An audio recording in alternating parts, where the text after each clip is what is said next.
तुझे संगी ओढ म्हाका ये पवित्रसा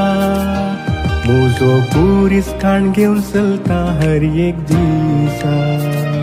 कुर्सा तुमकाळच्या जेजू तूं एकलोच आदार म्हाका तुझे वरवीं आम्ही केवळ अंगा बरला मग चनो तकल्यान मात्र मी बरला मग देवाचे उतार आम्ही तांका दिवंकूच ना. ಯೇಸುವಿನ ವಾಕ್ಯ ನಿಮ್ಮಲ್ಲಿಯೋ ಇದ್ದು ನೀವು ಏನ್ ಕೇಳಿದ್ರು in the name of Jesus ಇವತ್ತು ಅದನ್ನ ನನ್ನ ಮೇಲಿದೆ ಅವರು ನನ್ನನ್ನು ಅಭಿಷೇಕಿಸಿದ್ದಾರೆ ದೇವರಾತ್ಮ ನನ್ನ ಮೇಲಿದೆ